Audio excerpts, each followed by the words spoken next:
Hello friends, welcome to the TN Bankers YouTube channel. SBI Clerk Mains Examல Shift 1ல எவ்வளோ mark எடுத்தா நீங்க safe and எப்படி நீங்க பர்ஃபெக்ட்டா exam handle பண்ணியிருக்கணும், என்னென்னலாம் மிஸ்டேக் ஆஸ்பிரண்ட்ஸ் பண்ணியிருக்காங்க அப்படிங்கிறத இந்த வீடியோவில் டிஸ்கஸ் பண்ணியிருக்கேன். இந்த வீடியோட மெயின் பர்பஸு நீங்கள் என்ன மிஸ்டேக் பண்ணீங்க, எப்படி கரெக்ட் பண்ணணும், அதை வச்சு அடுத்த எக்ஸாமில் எப்படி கிராக் பண்ணலாம் அப்படிங்கிறது தான் இந்த வீடியோடைய மெயின் பர்பஸ். அண்டு சேஃப் ஸ்கோரை நீங்கள் தெரிஞ்சுட்டு போங்க. அப்படி இல்லைன்னா அது எப்படி இம்ப்ரூவ் பண்ணலான்றதுக்காக நீங்கள் ஒர்க் பண்ண வேண்டிய கட்டாயத்தில் இருக்கீங்க. இந்த வீடியோக்கு லைக் பண்ணிக்கோங்க. சேனலில் நிறைய பேர் சப்ஸ்கிரைப் பண்ணாமல் பார்க்குறீங்க, சப்ஸ்கிரைப் பண்ணிட்டு பாருங்கள். கண்டிப்பாக உங்கள் ஃப்ரெண்ட்ஸுக்கு ஷேர் பண்ணுங்கள். ஓகேங்களா?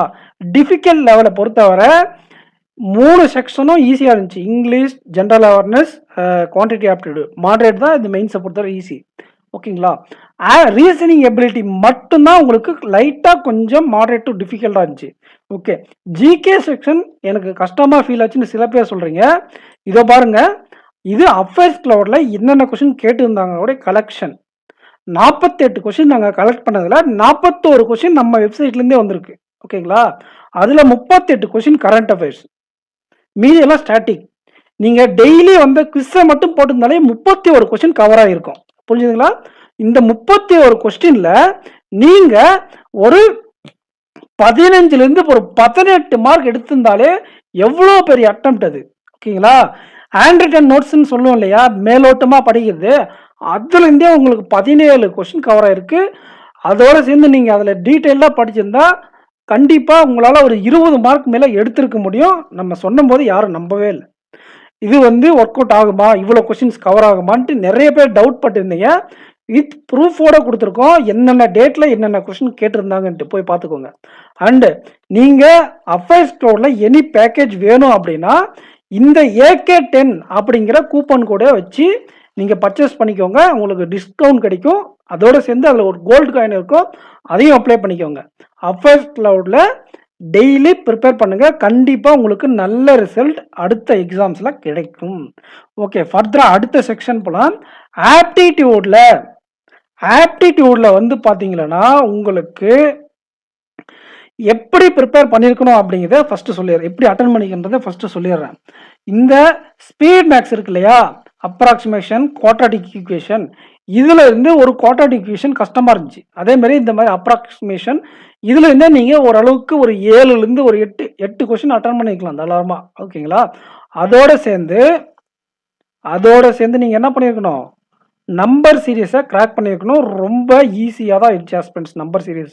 ஓகேங்களா? இது வரைக்கும் நான் எழுதின எல்லா மெயின்ஸை விட இந்த நம்பர் சீரீஸ் ஈஸியாக தான் இருந்துச்சு. இங்கே ஒரு 3, இதெல்லாம் சேர்ந்து ஒரு 8. அண்டு நீங்கள் கண்டிப்பாக 2 DI வரை கிராக் பண்ணியிருக்கலாம். அட்லீஸ்ட் மினிமம் ஒரு DI ஆச்சும் நீங்கள் கிராக் பண்ணியிருந்துருக்கணும். ஓகேங்களா? இந்த DI நினைக்கிறேன், டேபிள் DI இல்லை, பைச்சார்ட் DI கொஞ்சம் ஈஸியாக இருந்துச்சு நினைக்கிறேன். ஒரு DI ரொம்ப ஈஸியாக இருந்துச்சு, ஒரு DI அப்ரோச்சபிளாக இருந்துச்சு. ஸோ இந்த 10 கொஷினில் நீங்கள் ஒரு 8 மார்க். ஸோ இங்கேயே உங்களுக்கு 8, 8, 16, 19 மார்க் வந்துடுச்சு. புரியுதுங்களா? இதோடு சேர்ந்து நீங்கள் அங்கங்கே ஒரு மிஸ்செலேனியஸ் அர்த்தமெட்டிக் சம்ஸ் நீங்கள் அட்டன் பண்ணியிருந்தாலே உங்களுடைய அட்டம் மினிமம் 22லேருந்து ஒரு 23 வரை போயிருக்கும். பட் நிறைய ஆஸ்பிரண்ட்ஸ் நல்லா பர்ஃபார்ம் பண்ணியிருக்காங்க. எல்லா DIயும் அட்டன் பண்ணியிருக்காங்க. குவாட்ராட்டிக் ஈக்குவேஷனில் மட்டும் ஒரு கொஸ்டின் விட்டுருக்காங்க நிறைய பேர். அப்ராக்சிமேஷன் எல்லா கொஸ்டினும் அட்டன் பண்ணியிருக்காங்க. அதனால் அவங்க அட்டெம்ப்ட் 20லேருந்து 25 வரை ஆவரேஜாக இருக்குது. நல்லா படிக்கிறவங்க 28 கொஸ்டின் 30 கொஸ்டின் சாதாரணமாக அட்டன் பண்ணிட்டு வந்திருக்காங்க, ரொம்ப சீனியர்ஸ் எல்லாம். ஓகேங்களா? பட் நீங்கள் ஒரு 20லேருந்து 25 கொஸ்டின் அட்டன் பண்ணியிருந்தாலே நீங்கள் படிச்சுட்டு போய் அட்டன் பண்ணதுக்கு ஒர்த். ஓகேங்களா?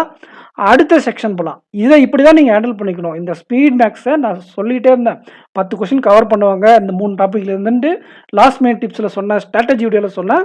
நீங்கள் கண்டிப்பாக அதை ஃபாலோ பண்ணி இந்த அட்டெம்ப்டில் அட்டன் பண்ணியிருந்தால் நிறைய அட்டம் உங்களுக்கு வந்திருக்கும். அண்டு DIயில் பிக் பண்ண சொன்னேன், caselet Venn diagram based caselet தான். அது உங்களால் கிராக் பண்ண முடியலன்னா அடிஷ்னலாக ஒரு DI, அப்படி இல்லைன்னா அர்த்தமெட்டிக் நீங்கள் சால்வ் பண்ணியிருக்கணும். இந்த DIலே உங்களுக்கு எது கிராக் பண்ண முடியுது, எது உங்களால் அப்ரோச் பண்ண முடியுது அப்படிங்கிற DIயை நீங்கள் பிக் பண்ணணும். 3 DIயுமே கஷ்டம் கிடையாது. சரிங்களா? உங்களுக்கு எது ஈஸியாக இருக்கோ அந்த 2 டியை எடுத்து நீங்கள் கம்ப்ளீட் பண்ணியிருந்தீங்கன்னா நல்ல அட்டம் கிடைச்சிருக்கும். அதோடு சேர்ந்து இந்த டேட்டா சஃபிஷியன்சி அர்த்தமெட்டிக்கில் நீங்கள் கரெக்டாக எது ஈஸியாக இருக்கும், நீங்கள் ஸ்ட்ராங்காக இருக்கீங்களோ அதை பிக் பண்ணி அட்டன் பண்ணியிருந்தால் நல்ல அட்டம் வந்திருக்கும். ரீசனிங் எபிலிட்டி இங்கே தான் வச்சாங்க செக்கு. இந்த கோடட் இன்இக்வாலிட்டி 2 கொஸ்டின் கேட்டிருந்தாலும் யூஸ்வலாக கிளர்க் மெயின்ஸில் இருக்கக்கூடிய இன்இக்வாலிட்டியை விட லென்த்தியாக இருந்துச்சு கொஸ்டின். ஸோ கொஞ்சம் டைம் கன்சியூமிங். 1 நிமிஷத்தில் போட வேண்டிய இடத்துல 1.5 நிமிஷம் 2 நிமிஷம் சில பேருக்கு ஆகிருக்கும். நல்லா படிக்கிறவங்க வேகமாக போட்டிருப்பாங்க. பட் யோசிச்சு போடுறவங்க நிறைய நேரம் எடுத்திருப்பாங்க. நம்ம ட்ரீ மெத்தட் யூஸ் பண்ணியிருந்தா, நம்ம சொல்லி கொடுத்தோம் இல்லையா ட்ரீ மெத்தட், அதை யூஸ் பண்ணி போட்டிருந்தா சீக்கிரமாக போட்டுருக்கலாம். ஓகேங்களா? அப்புறம் இது ரொம்பவே எனக்கு சந்தோஷமாக இருந்துச்சு இந்த கோடிங்கை பார்க்கும்போது. ஏன்னா நான் உங்களுக்கு இங்கே லிங்க்கில் கொடுக்குறேன் பாருங்கள்.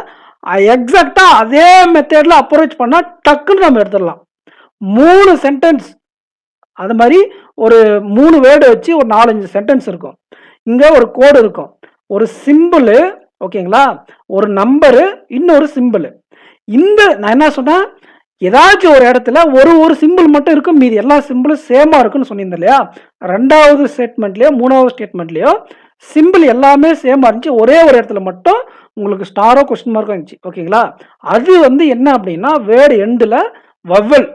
அப்போ அதுக்கு வவ்வலுக்கு அந்த கோடு அப்படின்னா மீதி கான்ஸ்டன்ட்ல முடிஞ்சால் இன்னொரு சிம்பிள் அப்படிங்கிறத நம்ம டீகோட் பண்ணியாச்சு.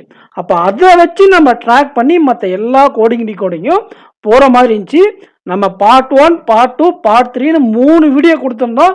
3 வீடியோவில் அந்த மெத்தடை எப்படி எஃபெக்டிவாக அப்ரோச் பண்ணுறது, இதை விட ஹையர் லெவல்லே நான் கொடுத்துருந்தேன், மிஸ்ஸிங்கே வச்சே கொடுத்துருந்தேன். அது நீங்கள் படிச்சுட்டு போயிருந்தால் டெஃபினெட்லி இந்த கொஸ்டினை உங்களால் சால்வ் பண்ணியிருக்க முடியும். நான் வீடியோவை அங்கே கொடுத்துருக்கேன், நீங்கள் போயிட்டு பாருங்கள். கமெண்ட் செக்ஷனில் டிஸ்கிரிப்ஷனில் அந்த வீடியோ இருக்குது. ஓகேங்களா? ஓகே. அண்டு நீங்கள் வேற என்ன இந்த ஸ்கோரிங் பார்ட், இந்த மாதிரி ஸ்கோரிங் பார்ட் கம்மியாக தான் இருந்துச்சு, கோடட் இன்இக்வாலிட்டி இருந்துச்சுங்களா? அதுக்கப்புறம் நீங்கள் மற்ற கன்வென்ஷனல் டாபிக் தான் போகிற மாதிரி இருந்துச்சு. இதுலேயே நிறைய கொஸ்டின்ஸ் கேட்டிருக்கணும், பட் எல்லாமே டைம் கன்சியூமிங். இந்த ரிசல்டன்ட் பேஸ்டு கொஸ்டின் இருக்கு இல்லையா, எப்பயுமே அவங்க என்ன பண்ணுவாங்கன்னா 2 லைனில் கேட்பாங்க, 2 rows, ஒரு ரோ 1 ரோ 2 கேட்பாங்க. இந்த டைம் ரோ 3 வச்சு கேட்டாங்க. அப்போ என்ன ஆகும், ஆட்டோமேட்டிக்காக டைம் கன்சியூமிங் ஆகும். ஸோ இதுவும் கிராக் பண்ணுற மாதிரி தான் இருந்துச்சு, எக்ஸ்ட்ரா டைம் ஆச்சு, அவ்வளோதான் வித்தியாசம். இன்இக்வாலிட்டி போடுற மாதிரி தான் இருந்துச்சு, கொஞ்சம் எக்ஸ்ட்ரா டைம் ஆச்சு. ஓகேங்களா? அடுத்து நீங்கள் என்ன பண்ணியிருக்கணும் அப்படின்னு பார்த்தீங்கன்னா, இந்த பசில் சீட்டிங்லேயே உங்களால் எது அப்ரோச்சபிளாக இருக்குது அப்படிங்கிறத நீங்கள் கண்டிப்பாக கிராக் பண்ணால் மட்டும்தான் இந்த இடத்துல உங்களால் நல்ல ஸ்கோர் பண்ணியிருந்துருக்க முடியும். புரிஞ்சுதுங்களா? ஏன்னா எல்லா பசிலுமே அங்கே ஈஸியாக கிடையாது. ஒரு சில பசில் சில பேருக்கு மந்த் பசில் ஸ்ட்ராங்காக இருக்கும், சில பேருக்கு டே பசில் ஸ்ட்ராங்காக இருக்கும். அண்டு இந்த இன்புட் அவுட்புட்டை பொறுத்தவரை அதையும் நீங்கள் ஃபஸ்ட்டு அட்டன் பண்ணிக்கணும். பசிலுக்கு முன்னாடியே அந்த இன்புட் அவுட்புட்டில் ஒரு செக் வச்சுருந்தாங்க. என்ன அப்படின்னு பார்த்தா, நான் ஒரு 2 நிமிஷம் உட்காந்து யோசிச்சுட்டு இருந்தேன். ஃபஸ்ட்டு ஸ்டெப் 1 ஸ்டெப் 2 இருக்கு இல்லையா, ஸ்டெப் 1ல் ஏ அப்படிங்கிறத ஃபஸ்ட்டில் அரேஞ்ச் பண்ணியிருந்தாங்க. இன்புட்லேயும் ஏ ஃபஸ்ட்டே இருந்துச்சு. அப்போ இங்கே என்னமே மாற்றலையா, ஒரே ஒரு லெட்டர் தான் மாற்றிருக்காங்களா அப்படின்னு நான் 2 நிமிஷம் உட்காந்து யோசிச்சுட்டு இருந்தேன். அதுக்கப்புறம் தான் தெரிஞ்சுது, ஆல்பாபெட்டிக்கல் ஆர்டரில் ஒன்று இந்த பக்கம், லீஸ்ட் ஆல்பாபெட்டிக்கல் ஆர்டர் இந்த பக்கமும், லாஸ்ட் ஆல்பாபெட்டிக்கல் ஆர்டரை லாஸ்ட்லேயும் போட்டிருக்காங்க. அப்படியே ஒன்று ஒன்றா நகர்த்திட்டு வந்திருக்காங்க. அதுக்கப்புறம் வேர்டு ஸ்வாப் மாதிரி பண்ணாங்க. இந்த மாதிரி இருந்துச்சு. அந்த ஒரு 1 to 1.5 மினிட்ஸ் உட்காந்து நம்ம மல்டிபிள் ஆங்கிளில் திங்க் பண்ணும்போது நம்ம எந்த இடத்துல லேக் ஆகிறோம் அப்படிங்கிறத நம்ம கரெக்டாக கண்டுபிடிச்சிடலாம். மற்றபடி ரொம்ப ஈஸியாக இருந்துச்சு இன்புட் அவுட்புட், அதை நீங்கள் கண்டுபிடிச்சிருந்தா. பட் ஆனால் என்ன ஒரு பிரச்சனை இந்த இன்புட் அவுட்புட்டில் அப்படின்னா, கேட்ட கொஸ்டினும் பெருசு, இன்புட் அவுட்புட்டை நீங்கள் ஆப்ரேட் பண்ணி எழுதும் போது கண்டுபிடிக்கிறதுலேருந்து எல்லாமே டைம் கன்சியூமிங் ஆகி ரொம்ப நேரம் எடுத்த மாதிரி இருந்துச்சு எனக்கு இந்த இன்புட் அவுட்புட். நிறைய பேர் இதை தான் ஃபீல் பண்ணாங்க. ஓகேங்களா? ஈஸி தான், பட் எப்படி நமக்கு என்ன கொஸ்டின் இன்இக்வாலிட்டிலையும் இன்னொரு என்ன இந்த ரோ 1 ரோ 2 இருக்கு இல்லையா, அதுலேயும் டைம் கன்சியூமிங் ஆகிற மாதிரி கொடுத்துருந்தாங்களோ அதே மாதிரி தான் இன்புட் அவுட்புட்லேயும் உங்களுக்கு டைம் கன்சியூம் ஆகிற மாதிரி கொடுத்துருந்தாங்க. ஸோ நீங்கள் இங்கேயே ஒரு 5 மார்க், இங்கே ஒரு 4 மார்க், இங்கே ஒரு 2 மார்க், 9 2 11 மார்க் இங்கேயே நீங்கள் செக்யூர் பண்ணியாச்சு. அப்போ ஒரு பசில் எக்ஸ்ட்ரா போட்டிருந்தாவோ and new pattern coding decoding இருக்கு இல்லையா, அதில் ஒரு 4 மார்க். ஸோ 15 மார்க் கேரண்டியாக நீங்கள் எடுத்திருக்கலாம் மினிமம். வித்தவுட் பசிலோடைய ஹெல்ப்போடைய நீங்கள் 15 மார்க் எடுத்திருக்கலாம். நம்ம கண்டென்ட் வீடியோஸ் எல்லாம் பார்த்துட்டு போயிருந்தா. அண்ட் பசிலுக்காகவே எந்த பசில் நீங்கள் எடுக்கணும், எந்த பசில் ஸ்கிப் பண்ணணும் அப்படின்னு நிறைய வீடியோ நான் கொடுத்துருந்தேன். அதில் உங்களோட ஸ்ட்ரென்த்துக்கு தகுந்த மாதிரி ஒரு பசில் எடுத்து போட்டிருக்கலாம். இன்னொன்று என்ன சொன்னேன்னா, எந்த பசிலும் உங்களால் அட்டன் பண்ண முடியாத மாதிரி இருக்குன்ற போது டைரக்டாக நீங்கள் மிஸ்சலேனியஸ் போயிடுங்க. Miscellaneous, critical reasoning, data sufficiency, இதில் எது கிடைச்சாலும் டேட்டா சஃபிஷியன்சி 3 இருக்குது, இந்த மிஸ்சலேனியஸ் 3 இருக்குது, கிரிட்டிக்கல் ரீசனிங். ஸோ இந்த இதில் வந்து இந்த 6 கொஸ்டினில் இங்கே ஒரு 3, 2, 5, 3, 8, இந்த 8 கொஸ்டினில் உங்களால் ஒரு 4 கொஸ்டின் அட்டன் பண்ணியிருக்க முடிஞ்சிருக்காது? கண்டிப்பாக அட்டன் பண்ணியிருக்கலாம். அப்போ இந்த 15 + ஒரு 4, இந்த 19 தான் சூப்பரான அட்டெம்ப்ட். அதாவது ஒரு 18 கொஸ்டின் நீங்கள் மினிமம் அக்யூரேட்டாக அட்டன் பண்ணியிருக்கணும். 18 கொஸ்டின் அக்யூரேட்டாக அட்டன் பண்ணியிருந்திருக்கணும்.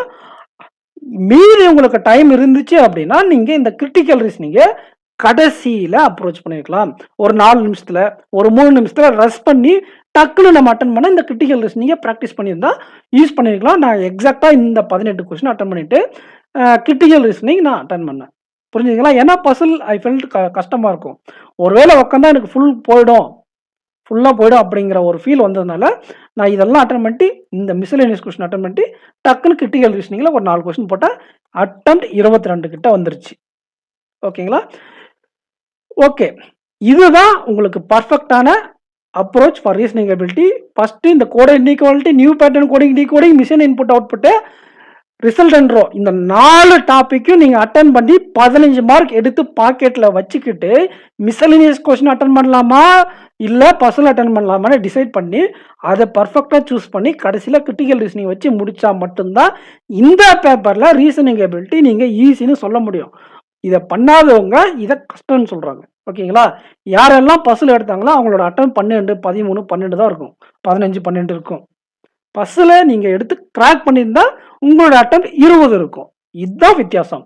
உங்களுக்கு ஃபைண்ட் அவுட் பண்ண தெரியணும் எந்த கொஸ்டின் அப்ரோச்சபிளாக இருக்குது, எந்த கொஸ்டின் டைம் கன்சியூமிங்காக இருக்குது அப்படின்றது. ஓகேங்களா? ஓகே, இங்கிலீஷ் செக்ஷனை பொறுத்தவரை ரொம்ப அப்ரோச்சபிளாக தான் ஆஸ்பிரன்ஸ் இருந்தது. என் வாழ்க்கையிலே இவ்வளவு ஈஸியான பேராஜம்பிள் ஒரு கிளர்க்கு மெயின்ஸ் எக்ஸாமில் நான் பார்க்கவே இல்லை. கொஞ்சம் ரொம்ப யோசிக்கிற மாதிரி தான் பேராஜம்பிளே கொடுப்பாங்க. பட் இந்த எக்ஸாமை பொறுத்தவரை க்ளூவெல்லாம் கொடுத்துருந்தாங்க, ஃபஸ்ட்டு, செகண்டு, தேர்டுன்ட்டு. அந்த ஒரு சீக்வன்ஸை அப்படியே பார்த்தாலே தெரியுது. ஃபஸ்ட்டு ஒரு 2 மினிட்ஸ் உட்காந்து எப்படியோ யோசித்தேன். அதுக்கப்புறம் நல்லா உட்காந்து பார்க்கும்போது அந்த பேராகிராஃபை நமக்கு அண்டர்ஸ்டாண்ட் ஆனப்புறங்கிறது டக்கு நம்ம அதை ஈஸியாக கிராக் பண்ணிட்டேன் நான். ஓகேங்களா? ஸ்டார்டிங்கில் க்ளூ இல்லாத மாதிரி இருந்துச்சு, அதாவது ஒரு ஐடியா இல்லாத மாதிரி இருந்தது. பட் எல்லா ஸ்டேட்மெண்ட்டும் 7 ஸ்டேட்மெண்ட்டும் படிச்சுட்டு அவங்க என்ன சொல்கிறாங்க அப்படிங்கிற அண்டர்ஸ்டாண்டிங் வந்த பேங்கால் ரொம்ப ஈஸியாக இருந்துச்சு இந்த பேராஜம்பிள். பட் இந்த பேராஜம்பிளுக்கு முன்னாடியே நீங்கள் ஸ்கோர் பண்ணுறதுக்கு அவங்க என்ன கொடுத்துருந்தாங்கன்னா பேராஜம்பிளும் கேட்டுட்டு சென்டென்ஸ் ரீஅரேஞ்ச்மெண்ட்டும் கேட்டிருந்தாங்க ஆஸ்பிரண்ட்ஸ் இதில். ஓகேங்களா? சென்டென்ஸ் ரீஅரேஞ்ச்மெண்ட்டும் கேட்டிருந்தாங்க, அதே சமயம் பேராஜம்பிளும் கேட்டிருந்தாங்க. இந்த ஜம்பிள் செட்டுன்னு போட்டுருக்கு பாருங்கள், இதுவும் கேட்டு அதுவும் கேட்டதுனால ரொம்ப அட்வான்டேஜாக போயிடுச்சு. இந்த பேராஜம்பிள் ஸ்ட்ராங்காக இருக்கும் உங்களுக்கு. ஸோ இங்கேயே நீங்கள் ஒரு 10 கொஸ்டின் பக்கம் கவர் ஆச்சு, ரெண்டும் சேர்ந்து ஒரு 8லேருந்து 9 மார்க். இங்கேயே நீங்கள் 9 மார்க், அது என்ன 8, 9 மார்க் நீங்கள் கன்ஃபார்மாக செக்யூர் பண்ணிக்கலாம் இந்த இடத்துல ஒழுங்காக நீங்கள் அட்டன் பண்ணியிருந்தா. அப்புறம் நீங்கள் கிளாஸ் டெஸ்ட்டு சொன்னீங்கன்னா ஃபில்லர்ஸ், டபுள் ஃபில்லர்ஸ், இது ரெண்டும் சேர்ந்து வரும். இது வந்து உங்களுக்கு கம்மி டைமில் அதிகமான மார்க் எடுத்து கொடுக்கும். டபுள் ஃபில்லரை எலிமினேஷன் மெத்தடில் சூஸ் பண்ணுங்கன்னு சொல்லியிருந்தேன் இல்லையா? இந்த 10 கொஸ்டினை நீங்கள் அட்டன் பண்ணியிருக்கணும். அண்டு நீங்கள் கடைசியாக போக வேண்டிய இடம் இதுக்கு அடுத்து ஆர்சியாக இருந்துச்சு. ஏன்னா வேர்டு யூசேஜ் சில பேருக்கு வரும், வராது. கனெக்டரும் சில பேருக்கு வரும், வராது. நல்லா ப்ராக்டிஸ் பண்ணவங்களுக்கு கனெக்டர் வரும். ஓகேங்களா? இதை முடிச்சுட்டு நீங்கள் ஆர்சியில் இந்த 12 கொஸ்டினில் 8 கொஸ்டின் நல்லா அக்யூரேசியோட போட்டிருக்கணும். நல்ல அக்யூரேசியாக 8 அவுட் ஆஃப் 8 ரைட் ஆனால் கூட பரவாயில்ல, அது 6, 7 ரைட் ஆனால் கூட பரவாயில்ல. இந்த 2 ஆர்சி சேர்ந்து 8லேருந்து 8 மார்க் கிட்ட நீங்கள் வாங்கினீங்கனாலவே நல்ல மார்க் தான். அதுக்கப்புறம் நீங்கள் போகலாம் இந்த மாதிரி word usage, connector, error detection அந்த மாதிரி போகலாம். ஒருவேளை நீங்கள் கிராமர் ஓரியன்டான பர்சன் அப்படின்னா இந்த ஆர்சியில் டக்குன்னு வேகமாக சில கொஸ்டின்லாம் போட்டு நீங்கள் எரர் டிரெக்ஷன் எடுத்துகிட்டு அதுக்கப்புறம் ஆர்சியில் இன்டெரக்ட் கொஸ்டின்லாம் ட்ரை பண்ணலாம். எனக்கு எரர் சுட்டு போட்டாலும் வராது, கிராமரே வராது அப்படின்றவங்க என்ன பண்ணியிருந்திருக்கணும்னா, ஃபஸ்ட்டு இந்த 12 கொஸ்டின் 8 கொஸ்டின் அட்டன் பண்ணிட்டு ரிமைனிங் கொஸ்டின்லாம் அட்டன் பண்ண ட்ரை பண்ணியிருக்கணும். இப்படி பாருங்கள். ப்ளஸ் நீங்கள் அதர் டாபிக்ஸ் இன்டெரக்ட் கொஸ்டின்லாம் அட்டன் பண்ணியிருந்தா கூட உங்களுக்கு எத்தனை கொஸ்டின் கவர் ஆகிருக்கும்? ஒரு 3லேருந்து 4 கொஸ்டின் கவர் ஆகிருக்கும். அரௌண்ட் 30 கிட்ட உங்களோட அட்டெம்ப்ட் இங்கிலீஷில் வந்திருக்கும். பட் மார்க்காக பார்க்கும்போது நீங்கள் ஒரு 20 மார்க் எடுத்தாலே ரொம்ப நல்ல மார்க். இந்த ஷிஃப்ட்டை பொறுத்தவரை 20 மார்க் எடுக்க முடிகிற மாதிரி தான் பேப்பரும் இருந்துச்சு. ஓகேங்களா? யூஸ்வலாக 15 மார்க் தான் ஸ்கோர் பண்ணுற மாதிரி இருக்கும். இந்த ஷிஃப்ட்டை பொறுத்தவரை 20 மார்க் எடுக்கிற மாதிரி பேப்பர் இருந்துச்சு. கரெக்டாக நீங்கள் அந்த ஸ்ட்ராட்டஜி யூஸ் பண்ணிக்கணும். நம்ம இந்த மெத்தடை நான் எல்லா வீடியோவில் சொல்லிக் கொடுப்பேன். ஓகேங்களா? கரெக்டாக அதை அப்ளை பண்ணியிருந்தீங்கன்னா கண்டிப்பாக 20 மார்க் நீங்கள் எடுத்துருக்கலாம். ஓகேங்களா? Good attempt. இது குட் அட்டெம்ப்ட் தான். நீங்கள் பாஸ் எடுக்க என்ன மார்க் வேணுன்றது நான் இப்போ சொல்கிறேன். அதுக்கு முன்னாடி நம்ம சேனலை நீங்கள் நிறைய பேருக்கு ஷேர் பண்ணுங்கள். சேனலை சப்ஸ்கிரைப் பண்ணிட்டு பாருங்கள், வீடியோக்கு லைக் பண்ணுங்கள். கண்டிப்பாக நீங்கள் ஷேர் பண்ணுங்கள் நிறைய பேருக்கு. நீங்கள் கொடுக்கக்கூடிய சப்போர்ட்டில் தான் ஃபியூச்சரில் நான் நிறைய வீடியோஸ் நிறைய இனிஷியேட்டிவ் கொண்டு வருவேன். வாங்க டேரெக்டாக வீடியோக்குள்ளே போயிடலாம். சப்ஸ்கிரைப் பண்ணிட்டு ஷேர் பண்ணியிருப்பேன்னு நினைக்கிறேன். இங்கிலீஷ் செக்ஷனை பொறுத்தவரை இப்போ தான் நான் சொன்னேன், அட்லீஸ்ட் 20 மார்க் நீங்கள் எடுத்திருக்கணும். இது அட்டெம்ப்ட், பாசிபிள் அட்டெம்ப்ட். இது நீங்கள் மார்க்காக எடுக்கும்போது 20 மார்க் எடுத்திருக்கணும். ஆப்டிடியூட் செக்ஷனை பொறுத்தவரை நிறைய பேர் நல்லா படிக்கிறவங்க 28 மார்க் கிட்ட அட்டன் பண்ணியிருக்காங்க. பட் மெனி ஆஸ்பிரண்ட்ஸ் உடைய அட்டெம்ப்ட் 24, 25, 24, 25. நான் கமெண்ட் செக்ஷனில் பார்க்கும்போது கூட 24, 25 இந்த ரேஞ்சில் தான் இருந்துச்சு. ஸோ நான் 25 மார்க் எடுத்துக்கிறேன். ரீசனிங் எபிலிட்டியை பொறுத்தவரை நிறைய ஆஸ்பிரண்டோட அட்டெம்ப்ட் 14, 16, 18, 14, 16, 18 இது மாதிரி தான் இருந்துச்சு. ரொம்ப நல்லா படிக்கிறவங்க 22, 24 பண்ணியிருக்காங்க. அதில் அவங்க கிரிட்டிக்கல் ரீசனிங்லாம் போட்டிருப்பாங்க, டேட்டா சஃபிஷியன்ஸ்லாம் போட்டிருப்பாங்க. அந்த அக்யூரேசியெல்லாம் question mark, paper time consuming இதெல்லாம் கன்சிடர் பண்ணி நான்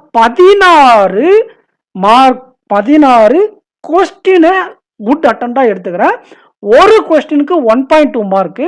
அப்போ 16 கொஸ்டினுக்கு எவ்வளோ மார்க் இருக்கும் அப்படின்னா 19.2 நினைக்கிறேன். 19.2 மார்க் உங்களுக்கு ரீசனிங் எபிலிட்டியில் குட் ஸ்கோர். அட்டெம்ப்டா 16, ஸ்கோரா 19.2. இப்போ பார்த்தீங்கன்னா ஜென்ரல் அவேர்னஸ் செக்ஷனுக்கு வரலாம். மற்ற ஷிஃப்ட்ஸ் எல்லாம் நீங்கள் சிங்கிள் டிஜிட் எடுத்தாலே குட் அட்டெம்ப்டா இருந்தாலும் ரொம்ப பழைய 2021 கேட்ட பேட்டர்னே இங்கே கேட்டு வச்சுருந்தாங்க. கன்வென்ஷனலாக ஸ்போர்ட்ஸ் இந்த 3 அப்பாயின்மெண்ட் அது மாதிரி கன்வென்ஷனலாக இப்போ பாருங்கள், நம்ம அஃபேர்ஸ் க்ளவுட்லேயே என்ன பண்ணியிருந்தாங்க, 41 கொஸ்டின் கவர் ஆகிற மாதிரி அவ்வளோ ஈஸியாக இருந்துச்சு இந்த கொஸ்டின் பேப்பர். அப்போ நீங்கள் மினிமம் 15 மார்க் எடுக்க மாட்டீங்க, 15 மார்க் எடுத்திருக்கணும். அப்போ தான் நீங்கள் ஒழுங்காக படிச்சிருக்கீங்கன்றதே அர்த்தம். ஓகேங்களா? மினிமம் நீங்கள் சொதப்பே எடுத்திருந்தாலே 15 மார்க் எடுத்திருக்கணும். அப்படி இந்த ஷிஃப்ட்டில் நீங்கள் 15 மார்க் உங்களால் எடுக்க முடியலன்னா நீங்கள் சிஏ படிக்கிறதுல எங்கேயோ தப்பு பண்ணுறீங்க. கண்டிப்பாக அதை நீங்கள் இம்ப்ரூவ் பண்ணி ஆகணும். ஓகேங்களா? ஸோ இதுதான் எல்லா செக்ஷன்லையும் ஆவரேஜாக ஆஸ்பிரண்ட்ஸ் அட்டன் பண்ணது 19.2 மீதி 1 வந்து பார்த்தீங்கன்னா 6, 79.2 mark is good score to this slot. அப்போ இவ்வளோ மார்க் எடுத்தால் நான் பாஸ் ஆகிடுவேனா? அது கிடையாது. இந்த எக்ஸாமில் இந்த ஷிஃப்டில் நீங்கள் போய் அட்டன் பண்ணி இந்த மார்க் எடுத்தால் மட்டும்தான் நீங்கள் ஒழுங்காக ப்ரிப்பேர் பண்ணியிருக்கீங்கன்றது அர்த்தம். அப்படி உங்களால் ஸ்கோர் பண்ண முடியல இந்த மார்க்கு அப்படிங்கிறத நீங்கள் இருந்தீங்கன்னா எந்த இடத்துல நீங்கள் மிஸ்டேக் பண்ணீங்க அப்படிங்கிறத நீங்கள் ஃபைண்ட் அவுட் பண்ணி கண்டிப்பாக உட்காந்து ஒர்க் அவுட் பண்ணுங்கள். அடுத்த எக்ஸாமில் நீங்கள் கிராக் பண்ணிடலாம். நம்ம வீடியோவை பாருங்கள், நம்ம ஸ்ட்ராட்டஜி வீடியோ பாருங்கள், கண்டென்ட் வீடியோ பாருங்கள், கோடிங் கோடிங்கெலாம் நம்ம கோடிங் கோடிங்கை பார்த்துட்டு போனவங்களுக்கு எவ்வளோ யூஸ்ஃபுல்லாக இருந்திருக்குன்னு நினைக்கிறேன். அப்படி நீங்கள் பெனிஃபிட் ஆயிருந்தீங்கன்னா கமெண்ட் செக்ஷனில் கமெண்ட் பண்ணுங்கள். ஓகேங்களா? ஓகே, இந்த ஷிஃப்ட்டை பொறுத்தவரை சேஃப் ஸ்கோர் என்ன அப்படிங்கிறத நம்ம பார்த்துடலாம். இது வந்து ஷிஃப்ட் வைஸாக ஆவரேஜ் அட்டெம்ப்ட்டு. நீங்கள் ஏதாச்சும் ஒரு செக்ஷனில் எக்ஸலண்ட்டாக பர்ஃபார்ம் பண்ணியிருக்கணும். இந்த மார்க்கை விட இப்போ இது எல்லாத்துலையும் ஆவரேஜ் எடுக்கிறது. ஒருவேளை நீங்கள் ஆப்டி நல்லா படிக்கிறீங்கன்னா அது 28 மார்க் எடுத்துருக்கணும். இல்லை நீங்கள் ரீசனிங் எடுக்கிறீங்கன்னா அதில் 20 அட்டெம்ப்ட் பண்ணியிருக்கணும். இல்லை நீ சிஏ நல்லா உட்காந்து படிச்சுட்டு போயிருக்கணும், அதில் ஒரு 18, 20 மார்க் எடுத்துருக்கணும். நான் இங்கிலீஷ் டாப்பர் சார் அப்படின்னா அங்கே ஒரு நீ 24, 25 மார்க் எடுத்துருக்கணும். ஸோ ஏதாச்சும் ஒரு செக்ஷனில் இந்த ஆவரேஜ் மார்க்கை விட ஒரு 3லேருந்து 4 மார்க் நீங்கள் அதிகமாக எடுத்திருக்கணும். அப்போ அந்த 3 மார்க் ஆட் பண்ணிக்கோங்க. ஓகேங்களா? 3 மார்க் ஆட் பண்ணிக்கிட்டீங்கன்னா 82.2. அப்போ அரௌண்டு 83 மார்க் எடுத்தா நீங்கள் எக்ஸாம் கிளியர் பண்ண வாய்ப்பு இருக்கு இந்த ஸ்லாட்டை பொறுத்தவரை. அப்போ இந்த ஸ்லாட்டுக்கு நான் எவ்வளோ கட் ஆஃப் எக்ஸ்பெக்ட் பண்ணுறேன் அப்படின்னா 83 +or-3. நீங்கள் நம்ம சேனலை சப்ஸ்கிரைப் பண்ணிட்டு உங்கள் ஃப்ரெண்ட்ஸுக்கு நிறைய பேருக்கு ஷேர் பண்ணுங்கள். இந்த 83 +or-3 வரல அப்படிங்கிறது நீங்கள் ஃபீல் பண்ணவே கூடாது. நீங்கள் எப்போ ஃபீல் பண்ணணும்னா இந்த எல்லா செக்ஷன்லையும் இவ்வளோ பர்ஃபார்மன்ஸ் உங்களால் பண்ண முடியலன்னா நீங்கள் தயவு செஞ்சு ஃபீல் பண்ணுங்கள். ஃபீல் பண்ணிவிட்டு எப்படி இம்ப்ரூவ் பண்ணணும் அப்படிங்கிறதுக்கான ஒர்க்கை நீங்கள் பார்க்க ஆரம்பிங்க. அப்போ தான் அப்கமிங் எக்ஸாம்ஸ் நீங்கள் கிராக் பண்ண முடியும். 83 +or-3 இந்த ஷிஃப்ட்டை பொறுத்தவரை நான் எக்ஸ்பெக்ட் பண்ணுறேன் கட் ஆஃப். அப்கமிங் ஷிஃப்ட்ஸ்க்கு நான் வீடியோ ப்ரொவைட் பண்ணுறேன். அதுக்கு முன்னாடி கண்டிப்பாக சேனலை சப்ஸ்கிரைப் பண்ணிட்டு உங்கள் ஃப்ரெண்ட்ஸுக்கு ஷேர் பண்ணுங்கள், வீடியோக்கு லைக் பண்ணிக்கோங்க. So thank you friends. நெக்ஸ்ட் வீடியோவில் மீட் பண்ணலாம். இதை பாருங்கள், அஃபேர்ஸ் கிளவுடில் எவ்வளோ கொஷின்ஸ் கவர் ஆகிருக்கு அப்படிங்கிறத அந்த எந்த டேட்டில் எந்த இடத்துல அந்த கொஷின் நாங்கள் கவர் பண்ணியிருக்கோம் அப்படிங்கிற கம்ப்ளீட் டீட்டெயில்ஸ் இந்த லிங்க்கில் இருக்குது. லிங்க் கமெண்ட் செக்ஷனில் கொடுக்குறேன். நீங்கள் சப்போஸ் அஃபேர்ஸ் கிளவுடில் இனிமேல் கரண்ட் அஃபேர்ஸ் ப்ரிப்பேர் பண்ணணும்னு நினச்சிங்கன்னா AK10 அப்படிங்கிற கூப்பன் கூட வச்சு பர்ச்சேஸ் பண்ணிக்கோங்க. நாங்கள் இனிமேல் ரெகுலராக அஃபேர்ஸ் கிளவுட் பேஸ் பண்ணி கரண்ட் அஃபேர்ஸ் டெய்லி கொண்டு வருவோம். ஸோ யூட்டிலைஸ் பண்ணிக்கோங்க, மேக்ஸிமைஸ் பண்ணுங்க உங்களோட ஸ்கோரை. Thank you friends. நெக்ஸ்ட் வீடியோவில் மீட் பண்ணலாம். தேங்க்யூ.